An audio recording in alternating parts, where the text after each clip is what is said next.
जय माता दी। महानवमी की कहानी देवी दुर्गा और राक्षस महिषासुर के बीच हुए युद्ध से जुड़ी है।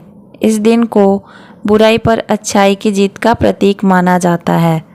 महानवमी के दिन देवी दुर्गा को उनके उग्र रूप महिषासुर मर्दिनी के रूप में पूजा जाता है। महानवमी से जुड़ी कुछ बातें। महानवमी को देवी और राक्षस के बीच लंबे समय तक चले युद्ध का दिन माना जाता है।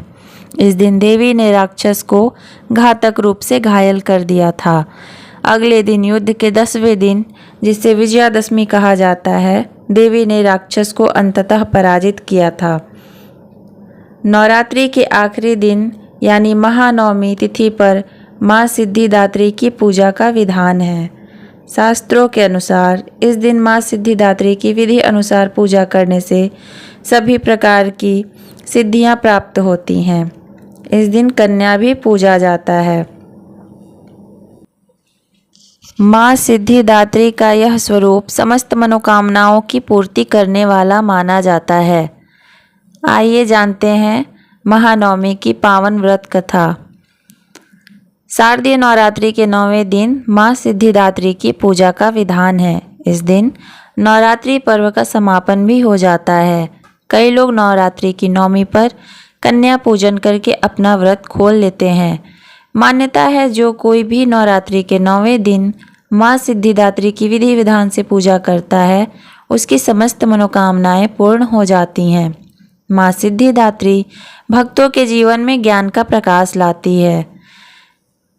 धर्म ग्रंथों के अनुसार जब ब्रह्मांड में कुछ भी मौजूद नहीं था, चारों तरफ सिर्फ अंधेरा था, उसी क्षण ब्रह्मांड में प्रकाश की एक किरण प्रकट हुई। यह किरण तेजी से फैलने लगी। धीरे धीरे यह किरण बड़ी होती गई और इसने एक नारी का रूप धारण कर लिया। कहा जाता है यही देवी भगवती का 9वां स्वरूप माँ सिद्धिदात्री के रूप में प्रकट हुआ। माँ सिद्धिदात्री ने अपने तेज से त्रिमूर्ति यानी ब्रह्मा विष्णु महेश को प्रकट किया। कहा जाता है कि भगवान शिव शंकर को जो 8 सिद्धियां प्राप्त थीं, वह भी माँ सिद्धिदात्री की ही कृपा से प्राप्त हुई थी। सिद्धिदात्री देवी की ही कृपा से शिव जी का आधा शरीर देवी का हुआ, जिससे उनका नाम अर्धनारेश्वर पड़ा।